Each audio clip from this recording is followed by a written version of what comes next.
வணக்கம், நான் உங்கள் மேகலா. இன்றைக்கி சில்லி சிக்கன் எப்படி செய்யலான்னு பார்க்கலாம். சில்லி சிக்கன் செய்கிறதுக்கு தேவையான பொருட்கள் பார்த்துடலாம்.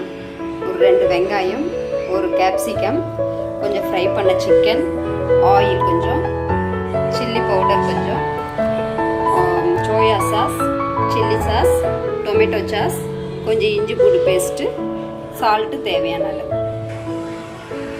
அடுப்பில் கடாயை வச்சுட்டு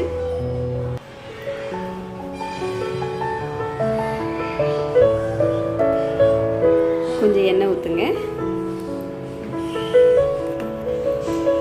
எண்ணெய் சூடாயிருச்சு. இப்போ வெங்காயம் போட்டு வதக்குங்க.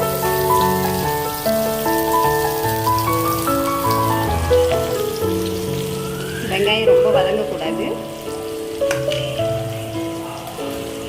அடுத்தது கேப்சிகம் போட்டுருங்க. கேப்சிகம் போட்டு 2 கிண்டிட்டு கேப்சிகமும் லைட்டாக தான் வதங்கிக்கணும்.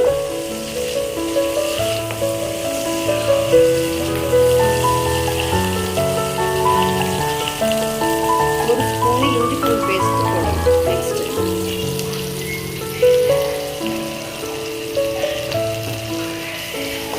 அதை நல்லா கிண்டி விடுங்க. இஞ்சி பூண்டு பேஸ்ட்டு நல்லா எண்ணெயில் வதங்கணும். லைட்டாக வதங்கின பிறகு கொஞ்சம் டொமேட்டோ சாஸ் ஒரு 2 ஸ்பூனும், சில்லி சாஸ் ஒரு 2 ஸ்பூனு,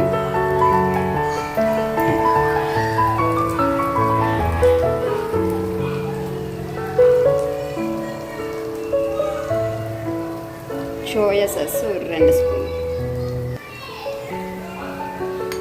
இந்த கொதிக்கு இந்த மாதிரி ஸ்டேஜ் வரும்போது நம்ம சில்லி பவுட்ரு கொஞ்சமும் பெப்பர் பொடி கொஞ்சமும் போடுறோம். காரத்துக்கு சில்லி பவுட்ரு கொஞ்சம் போட்டுருங்க. காரம் எப்படி நீங்கள் சாப்பிடுவீங்களோ அதுக்கு தகுந்தாங்க.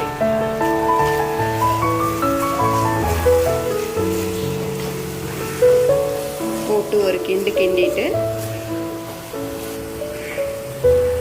இந்த மாதிரி கொஞ்சம் எண்ணெய் பிரிஞ்சு வர நேரம் கொஞ்சம் தண்ணி ஊற்றணும்.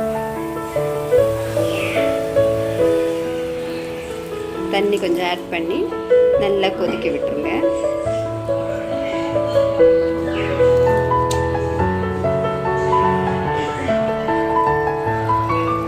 நல்லா இந்த மாதிரி கொதிக்கணும். நல்லா கொதிச்சு வர நேரத்துக்கு நம்ம அந்த ஃப்ரை பண்ணி வச்சுருக்கோம் இல்லையா, அந்த சிக்கனை அதோட ஆட் பண்ணிடணும். ஆட் பண்ணி ஒரு கிண்டி விடுங்க. சிக்கன் போட்டு கிரேவி நல்லா கொதிக்க ஆரம்பிச்சிருச்சிங்க. இப்போ ஆஃப் பண்ணிடுங்க. சில்லி சிக்கன் கிரேவி ரெடிங்க. இது வந்து சப்பாத்திக்கு, இட்லிக்கு, தோசைக்கு இதுக்கெல்லாம் வச்சு சாப்பிட்றதுக்கு ரொம்ப சூப்பராக இருக்கும், சுவையாக இருக்கும். இந்த வீடியோ பிடிச்சிருந்துச்சுன்னா லைக் பண்ணுங்கள், ஷேர் பண்ணுங்கள், கமெண்ட் பண்ணுங்கள். மறக்காமல் சப்ஸ்கிரைப் பண்ணுங்கள், பெல் ஐக்கானை கிளிக் பண்ணுங்கள். சுவையான சில்லி சிக்கன் ரெடிங்க.